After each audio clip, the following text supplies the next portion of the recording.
place where 8 of the best teams from all over the world are set to engage in an epic battle for CSGO supremacy and $750,000. So sit back, grab some pico de gallo with a side of carne asada, and witness greatness.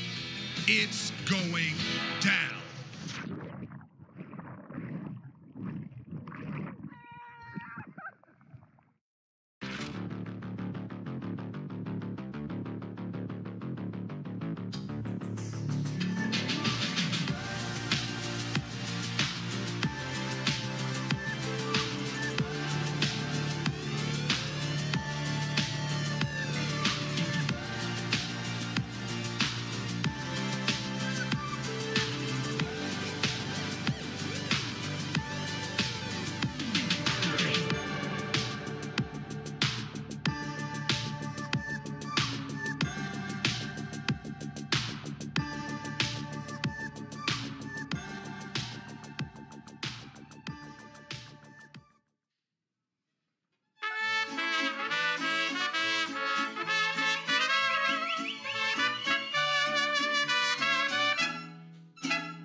Ladies and gentlemen, boys and girls, welcome to Cancun, Mexico. Welcome to ECS Season 4 Finals, and I don't think I've ever started a show like that, gentlemen. Can we give him a round of applause? Just the three. I mean, guys, that was amazing.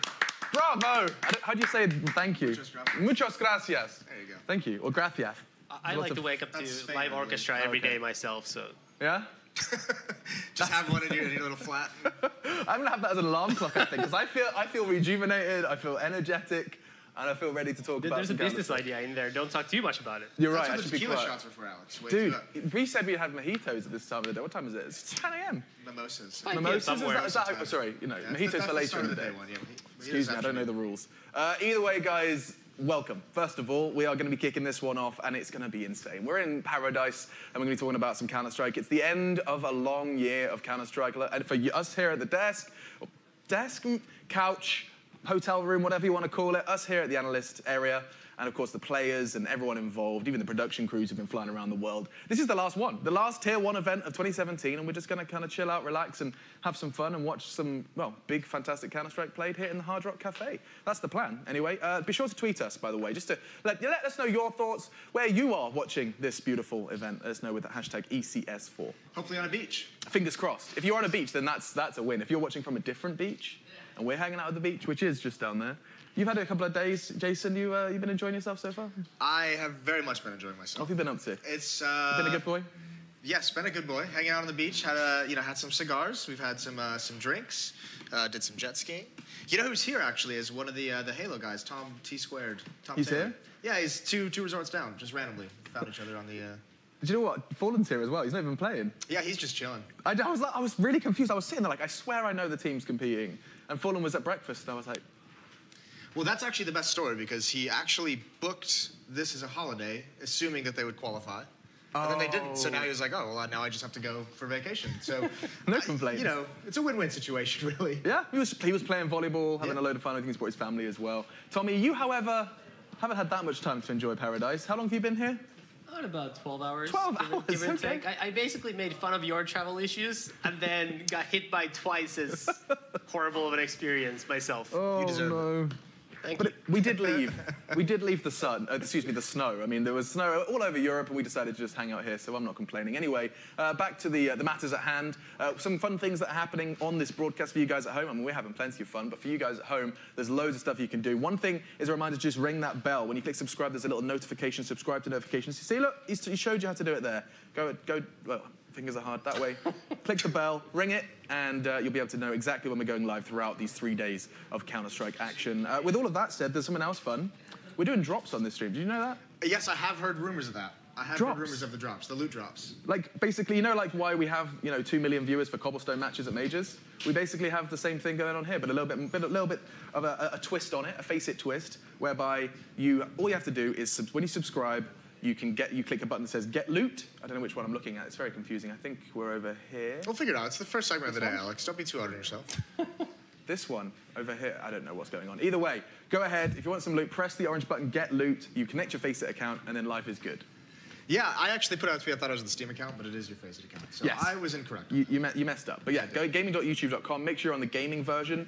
Then click that orange button, Get Loot. And you get, like, apparently they're giving away a huge amount of points. Like, I think it's like enough for 3 Faceit cars. I want to know where There is a Faceit car. Have you seen that? Tommy, how close are you? You've been on the grind? I'm not very close. Though I did play, I did win some like super terrible ladder when I was playing like a month ago. How much did you get? You get like what, like 5 grand points, 5,000? It's like 25,000 or something. All right, high roller. I came like 3rd in my silver to gold promotions, and I got a name change. I bought a name change. Did you know I'm ranked So top? what are you called now? Well, I'm not going to tell you because I didn't like people going, oh my God, Machine, he only has 15 frags. You know I'm ranked top 15 in North American Faceit. I did see that. I did see that. And whenever I play with Sad state of he affairs. carries me. Sad state of affairs. He's got 200 ping. He's still body bagging. It's awesome. Yeah. So Jason's carrying on the North American ladder, but we do have to talk about now is the actual players that can play Counter-Strike, even better than all of us. Debatable, of course, Tommy. I know you're a god. But this is our tournament structure. And why don't we have a little You're look? spared. You're What spared. do you make of Group A, Tommy? Mouse, LG, Fnatic, and OG. Well, I think Fnatic are the favorites after EPL to go through this group. Thing is, I would say Mouse are favored over Optic, but because of the way the group is set up, where Mouse and Optic play the first round match after this, I actually think the winner of that match is going to be heavily favored. I think this. Get through. Yeah, I think this group kind of. I think this is where we're going to kind of see what the peak could possibly be for this Optic lineup. I think it's about that time where we see how far up they can go. I think Luminosity is a pretty cool team to watch, but Fnatic and Mouse Sports have to be your favorites to get out of the groups. Yeah, absolutely. I mean, we haven't seen too much of Mouse Sports, actually. They haven't been at some of the previous competitions at the end of the year. You can see that they do have the first game versus Optic, so that'll be a good little litmus test to see if they are going to be putting up too much of a fight. And, I mean, to be fair, LG did surprise us over in Unsa just a week ago. Yeah, they look good in an effort of not getting out of groups, right? Like, Sure. it's one of those things where it's like, here's the silver lining, is that, they impressed to a certain degree, but still I think they would have liked to get out of groups. That's a team in North America that people have been saying is going to become like, that they're like the 3rd best Brazilian team when Immortals was still around and everything like that, and that they were like the next heir to the throne kind of thing, like the next heirs to like be qualifying into playoffs in North American divisions. The one thing about Luminosity, I would say, is because Yell is so much of a star player compared to everybody else on that team. He really, I think, is a couple levels above everybody else. I think there is a bit of a danger that at some point he gets plucked out of it if they don't get better as a team fast enough. Well, So I think that puts some pressure on the team. Absolutely, and you talk of star players, Yell being one for LG. We don't have the star, once again, for Astralis. No device, and of course that adds a huge caveat to this group, because otherwise, I think a clear top 2 would have been in order, Jason. Yeah, now Astralis is in really big danger. I think this Cloud9 team is not a team that you can sleep on. Like, I mean, I think that's become kind of obvious, so that's not exactly like the biggest like mind-blowing statement to make. They've done really well since the roster move. They're like quietly, it feels like a very dangerous team. While Liquid was getting all this attention with some of the roster issues they've had with some of the top placings and the good games that they've had against Astralis and SKs. Yeah.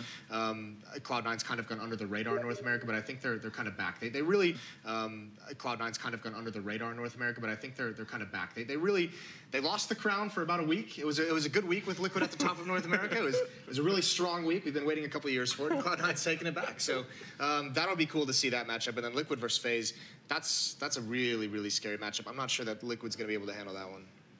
No, it seems unlikely. One thing I will say is just because of the way FaZe wound up losing in the finals last week, I actually do think they must win this tournament. Like, if anything goes wrong here, I think that's going to reflect very poorly on FaZe because they are such huge favorites. If you're betting on who's winning this tournament, the best odds you're getting on FaZe now are like 2 times, which implies they have a 50% chance of winning the tournament before a single match is played. I mean, that's outrageous for an 18 tournament. That is a statement in itself, and a lot of people, of course, you know, with FaZe falling flat in their previous, like a week ago over in Denmark, this is like a must-win for them, just to kind of show that like, we're not going to choke, we're going to be coming into 2018 hot. So FaZe are definitely going to be our favorites coming into this one.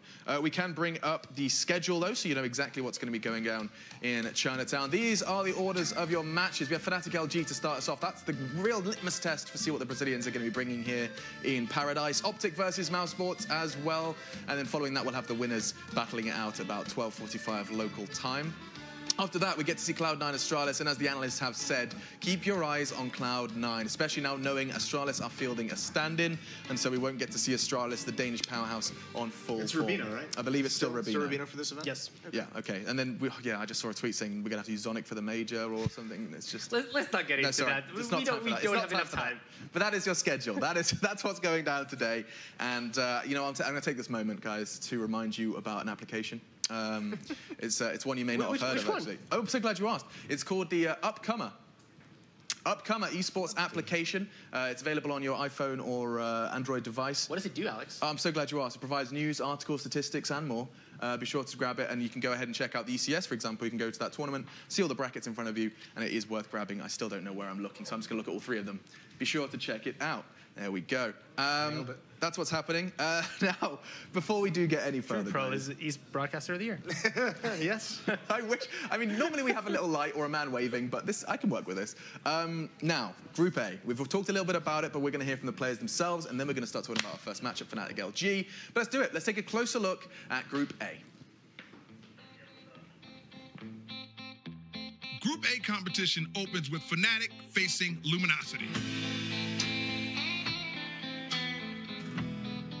Fnatic has spent the past year struggling to regain the greatness they once possessed amidst several lineup changes. We are favored by a small margin, I would say. Now that the Swedes have refound their form, their opponents and newcomers to the ECS finals, Luminosity, are in for a hell of a match. Because we are like underdogs in this tournament, we know that.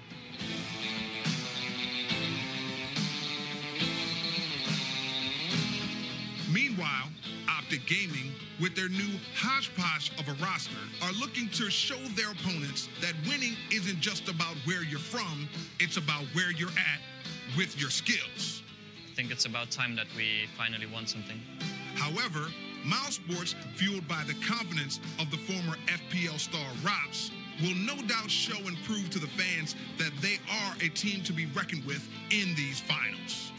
Especially in our group, I feel like there's a really high upset potential probably by us.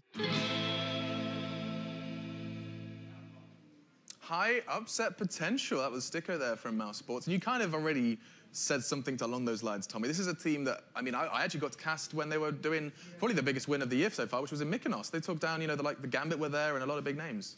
Yeah, I mean, it's not even so much of an upset anymore. I think they are in this sort of like top 10-ish tier where they can beat anybody in a best of one, and it wouldn't really shock you. I don't think there's any team where if Mouse beats them in a best of one, you're like, oh, wait, what? It's just like, oh, okay. Like, Jason, do you agree? Must have played well. Yeah, but the problem I have with Mouse Sports is during that like small run where they started to look like they were going to be a very dangerous team is when Oscar was playing at like a god tier level, and there's no reasonable way you can expect someone to keep up that level of performance. Chris J was also like playing really, really well as an in-game leader, and it seems like both of those guys have kind of like not like faded, but yeah, like, and that's not even a bad thing. It's just like you cannot sustain that level for that long. It's just not possible for basically anyone. The only 2 people we've seen do it are guys like Coldzera and Olaf when he was at his peak. So you can't expect that level of performance. And since then, it's Rops who's got to step it up. Rops has got to be that star that everyone's kind of pointed him out to be and been like, this guy's insane. And it's just going to take time to get him there. Yeah, well, we'll check out on them when we get to their matchup. Our first one, though, is about to go down, so let's start talking about it. Let's turn our attention to Fnatic versus LG. Now, you already started the discussion, Tommy. You talked a little bit about, you know, LG, but I wanted to focus on Fnatic. We haven't touched on them, and they're a team that actually, you know what, made quite a little bit of a run over at Inward. At least they looked good. They got to those quarterfinals and looked convincing, and they were happy with that. Yeah, I mean that was sort of sort of what you'd expected of them after a rough year for the most part. They did really well in both online leagues, both EPL and ECS. I think they topped both, actually, through like 20 games of playing against the best teams in the world. So obviously they've been very good online. Haven't had quite the same success offline recently, but they made semis at EPL, right? They beat Optic in the quarterfinals. I mean, that's something to build on. But this is obviously an event where they have to get out of this group, and ideally they have to win the semifinal as well, I think, to build on that. Otherwise, you're not really going anywhere. Alex, this team turns me on. I love this team. Ooh, talk to me. They are so much fun to watch right now. The core is back. You got JW, you got Flusha, you got Crims. Crims was unreal at EPL finals. Like, him on the CT side was that anchor that you remember seeing. That guy, like, that no other player could duplicate what he can do on a defense. And when he controls a bomb site like that, it frees everyone else up. And then obviously, one of the guys that everyone's been impressed about and with is Golden, and how he's kind of turned this team around on a tactical basis with some of his calling. Yeah, he's Excuse me. He's a filthy animal. But no, Golden's really had this team playing well. He's had some tough times on the stage matches, still inexperienced as a player. But for a guy that at one point was looking up to Fnatic and these players during their reign, it's really, really cool to see him come in. So I think the big thing is, I don't even know if it's necessarily the tactics that have turned them around, but it seems like Flusha, JW, Crims, these guys have all gotten some of their confidence back. When you used to watch Fnatic, you know, after the second split up and even during the reunion, some of these guys just didn't feel like they were comfortable, feel like they were having fun, and now it seems like everyone's kind of relaxed and they're getting back into their groove. Well, what better place to relax than the Hard Rock Hotel? These guys are going to be having some fun. Yeah. I mean, you've got me excited now just by talking about it. I love watching these guys at EPL. It's going to be great. I mean, it's a really fun team. Yeah, it is. Does that kind of stem from the core? You know, he talked about Crims, he talks about JW, he talks about Flusha. A lot of the people at the desk, when we were talking about Fnatic just last week, were suggesting that Flusha is the X Factor. Do you think he's back to that X Factor way? I mean, I think it's always been the X Factor. The problem is he hasn't quite got into that level very often in the last year or two. I think basically since the old Fnatic team broke up in 2016, I think he got, and he never quite got here, and I think this year has been challenging for him. Yeah. But I think, like Jason said, Crims coming back to like his peak level at EPL, I think that was the exciting thing, because that's something you can really build on. He's always been a very consistent player, so if he gets there, that's a lot more consistent. And then you get these new guys. Obviously, Golden's revamped their playing style quite a bit.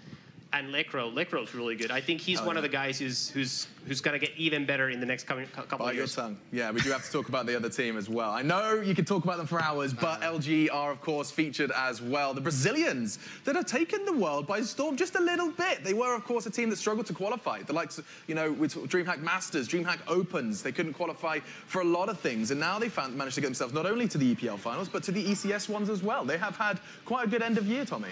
Yeah, I mean, Brazilians are basically taking over North America. Pretty soon, Jason's guys will have to move to like Asia just to qualify for events. Out of the way. But yeah, I mean, they've obviously improved quite a bit in the last couple of months. EPL was a good building block. They only won 2 games, I think, at the end, but they had 3 close losses, including Fnatic, actually. They played him 16-13 on Kabul. And while Cello's on screen, I do want to mention he was actually one of the highest-rated players of the tournament when we watched him play over in UNSA, and he has been a beast with every rifle, taking down some huge names from every region, and so keep your eyes on him as well as Yell. And they're following the mold of the other Brazilian teams, right? Is where like they have this like period of being quiet and looking like they can be dangerous and like building up some like minor amount of hype about them, and then they just kind of shoot up. It happened with SK when they were in Luminosity, when that Brazilian team. Happened with Immortals as well through Tempo Storm and all that. And now it's happening with these guys, where this has been like a year now in the North American region. All the Brazilians have been saying these guys are probably, you know, better than even Cloud9 or Liquid. And sure. I don't think they're there quite yet. But I mean, certainly it's been a step up from like, you know, the last time I saw them 6 months ago to now has just been a massive jump. And it's just a fun playing style, and it's marked by just good fundamentals. They don't do anything super crazy at all times, and then they're good at making some mid-round decisions, and they have some very, very talented players who can pull off some things and pull them out of some ruts. So it's a pretty imposing squad when you think about it, and the fact that they've been able to take some of these top teams at EPL to the limit is got to be a little worrying for some of these teams that are part of Group A. Absolutely. I mean, is it firepower, Tommy? Is that the kind of the baseline, the way to summarize LG is that they have actually got strong individuals, and that's where we're seeing a lot of their success, albeit limited success at the moment? Well, I think in some sense they're a bit like the other Brazilian teams. I think all of them sort of have to some extent copied Fallen and those guys as sort of the blueprint of the way to go. So like Jason played, they all play fundamental CS. That's why the Brazilians always get better over time. Some of the Americans, they get better, then they get worse, then they get better because they just play. Right. And I think there's a huge correlation with their individual form at any given time because of the way they play. Whereas the Brazilians, they play a more consistent style. So that's why they continue improving steadily. Yeah, and they're steadily improving. We'll see if they can do so here at the ECS Season 4 Finals. We need a veto. Let's get those maps up and running. Of course, we won't have too much to talk about. We just got to glide our way through this so we can see where we end up. Looks like it's going to be goodbye to Train. Well, it came down between Cobble and Overpass at EPL. And Inferno was the last one that Luminosity vetoed, and Fnatic were the one who actually chose between Cobble and Overpass. I think the big thing about this veto, since they just did this a week ago, if I'm Fnatic, I just avoid Cobble. You beat them on at 16-13, there's no reason to go back to that map. That's the trap scenario for a team, is when you just narrowly beat someone on it. Because you know Fnatic hasn't thought about that match since they won. Luminosity's been thinking about that match. So they want to get back on the Cobble, That's a good way to think about it. Maybe LG are begging and pleading they get to go ahead and try and strike some revenge. No more nukes, still no nuke scene. It's going to happen. It's going to be Cobble, Tommy. It feels like it. Ooh. It's going to be Cobble, Tommy. God bless him. Damn. You hate to see that. I'm with Jason on this one. I think Fnatic haven't thought about that game once after it ended, and I think that's one of the games that Luminosity have really thought about, because they were in that until the very end. And it was one of those games where you win that and you actually advance out of groups. God damn, you've got me excited. You know who else is excited? It is your casters. So without further ado, to kick us off with ECS Season 4, LG Fnatic, but it's also the legendary, the beautiful, the vivacious. It's Dan and James. Looking good, James. Hello, James. Hello. This is not working, is it? This is a bit more my speed. There we go. All right, well, we've got Fnatic, and they're my dark horse pick for the tournament, James. But Luminosity, as they presented on the analyst desk, definitely a team that can cause some problems. I'm a sexy beast, Dan. This is undeniable. Nobody can deny me like this. Nobody.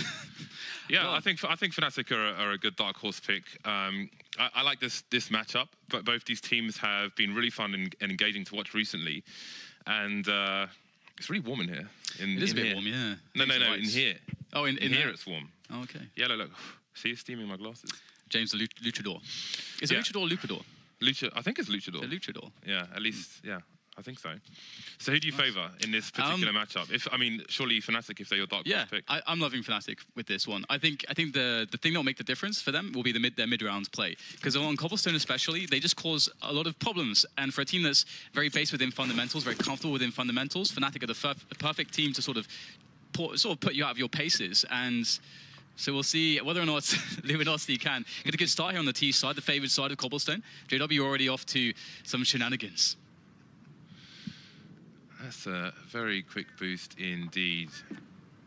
See how patient he will be. You can hear PKL jumping around, but PKL seems to know that somebody might be there. It can be difficult to jump on the crate as well, so perhaps a sound cue was given away. Crim's just about missing all the information. So, pissed around. It's going to be about the headshots. JW finally spotted. Considering backing off, he can back off if he wants to. Crims has been taken down towards long A in the meantime, so perhaps a rotation is needed, and one is coming in for the CT side. But it seems Luminosity are content with that pick and showing some presence for the time being. Yeah, it's definitely looking very slow at the moment. And Flusher might want to start asking some questions. We can see he's the player for Fnatic that might be sort of the wild card in this scenario. He's going to take the risk for the team to try to get them back into the round somehow. And he's got some information, but they don't know about the guy that's actually in danger. So I wonder if Flusher's going to run into him. And Showtime's actually going to be running into Flusher. So that is a very nice pickup there for Fnatic. Now they just have to hit these shots with the USPs. It's going pretty well. There's less than 30 seconds for the bomb to be planted for Luminosity. So really time is of the essence. And they're trying to take the fights. And Cello and Yell able to actually win their duels respectively. There's still a chance here for Luminosity.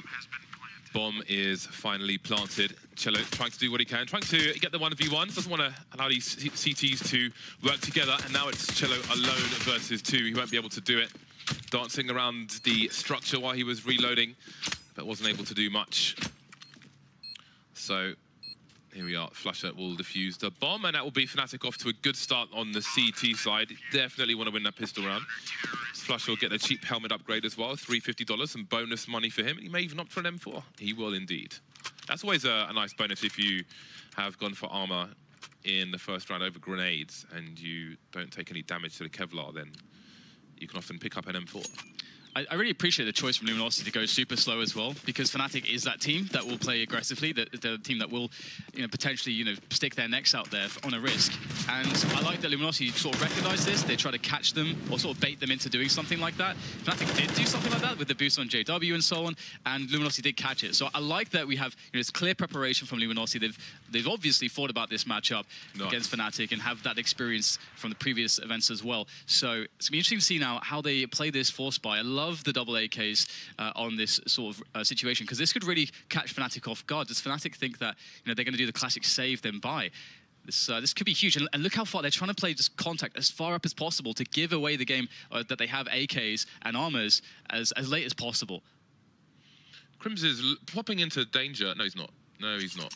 Ignore me entirely. I'm lying. I'm lying to my audience. I apologize. I've been exposed. Flush up with the Molotov. That will be just in time. However, there is a nasty surprise. The AK straight to the jaw. And Luminosity, again, they're taking this very seriously. It's a great opportunity, the ECS finals for them. They don't want to overcommit, overextend, make any mistakes. So they've got that pick, but they've got 40 seconds on the clock. Maybe 2 to 3 players have been spotted by Luminosity. And it seems PKL is going to show some presence towards B, or at least find out what options are available to Luminosity. But now the clock is ticking. They still have some smoke grenades, which are now being deployed. But speaking of which, look at that late grenade from Fnatic. However, behind that smoke, Fnatic will put 3 players, but they've gone to the wrong site. But Crims will get the 2K and the bomb. So he's pretty much shut this round down. Yeah, that's a massive play. 15 seconds, they have to sprint all the way to the plant, and we have Golden there looking to struggle himself in. Not a great weapon for the job, but there is an M4 in JW's hands, and he'll be able to get betrayed out. But the bomb will be planted in the nick of time, and JW wants to play it slow, but PKL goes for the push there, trying to catch him off guard. Showtime able to hold things down, as Letcro now is the last man standing for Fnatic, and coming into a position unknown to Showtime, but still, he's going to close it down. And wow, there were so many things that could have gone wrong for Luminosity, but they did manage to eventually make the plan work, and that's it. They've got the reset on Fnatic. They know that Fnatic have to force by now. They've got Fnatic sort of in there, well, wrapped around their little finger at the moment. Really nice from Showtime. 3 kills in that round from him. He looks ready. Looks like he's had his warm-up. 1-2-1. The force buy does come out from Fnatic. Pistols and a few grenades. Again, they've got the smokes. And Luminosity are a team who are not afraid to play the slow game. So if Fnatic can hold on to these smokes, as they did in the previous rounds, then maybe they can cause some problems. But that's an important early one from JW, and the Brazilians will force their way through. But he does get a second headshot on Nekiz, who does trade. And again, Luminosity, they don't have anyone towards A. There might be a fair chance of a push towards A with that action going on towards B, a push from Fnatic. So they'll take a very wide check of A, including Nekiz going through T spawn with 5 HP. So this is a tricky position for Luminosity. Slowly, I mean, they have over a minute on the clock, so they've got time to clear out these areas, but they've basically got 3 players in this situation. Yeah, and Fnatic, you can never really sleep on them in these spots. They're so, I mean, the amount of times I've seen a player like Flusher actually is probably a prime example for me. Just being a playmaker, we know how efficient he is with grenades. He's probably one of the best professionals that there is just at grenade usage. This is something that, if you are an aspiring player, he's one of the men to study as far as, how you utilize that, the utility to gain advantages and create plays. And he can often be quite sneaky, but obviously in this spot, this is one of the difficulties of Cobblestone. It can be hard to find an opening, hard to be sneaky. And so in reality, waiting for Luminosity is what Fnatic are doing, looking to just have some good positions, read Luminosity's movement and connect those shots, because here it comes, the B push. Yeah, the split is there, but Golden, I don't think it's been spotted just yet from PKL, but PKL can't really capitalize because there are other CTs in play. 3 versus 2. Nekiz still alive with 5 HP. Maybe he will be a 4th man after all. Definitely needs to in this 2-on-2. 8 seconds to plant the bomb, and the CTs are ready to punish. Flusher with a 2K. Who else with the CZ? And Fnatic win the force. So one would expect Luminosity to force straight back in this situation. They would only be able to afford 1 AK this time, though. Showtime, the only man with 2,700 or more. What is he going to do? He hasn't spent a dime yet. He's gone for the scout and armor instead of an AK drop, which I don't think is the best play here, because Cobblestone isn't the best map. It's not the most accessible map, if you will, for snipers. So to opt for a scout and armor instead of an AK is a question mark for me. Yeah, well, I guess we'll see how it works out, perhaps. He's a scout god, but Crims is going to be holding things down here. His play has been remarkable. It's really nice to see that return to form, the old Crims. You know, the original Fnatic, sort of showing his head once again. And that triple is certainly going to cripple for Luminosity, and there may be no coming back in this situation for them. We've got JW with a spot there, some key information. Spray coming in, just cautiously containing them. We'll fall back there. Obviously, the 4 versus 2 can play this one super safe, and use your teammates as best as you can. You can see Fnatic just probing once again, going for the 1v1 for Flusha. So just ignore what I said. I suppose that is just Fnatic. Swedish players, they love to fight. That's one thing we know about Counter-Strike, and you can see it there. Flusha straight in for the frag. And now it's just showtime. Looking to get some damage here. Opting to use the Deagle instead of the Scouts. Obviously, the one-shot potential there from the Deagle is greater than the Scout in that sense. That there are... I mean, everyone is not tagged up. And there it is, closing it down. So, again, pretty remarkable, and to me, it's just Fnatic, isn't it? That they were in such an awful position. Luminosity, they played it really, really well. You can see so much thought has gone into their strategies, their tactics, their team play, and coordination. Yet Fnatic, they always just find a way somehow. While Showtime did get a kill with the Scout in that round, I think that if they have an AK instead, then their entire approach is different and they don't lose so many players so early. So I really think the Scout was low value in comparison to dropping an AK to someone, especially considering what they did in the previous round. But there we go.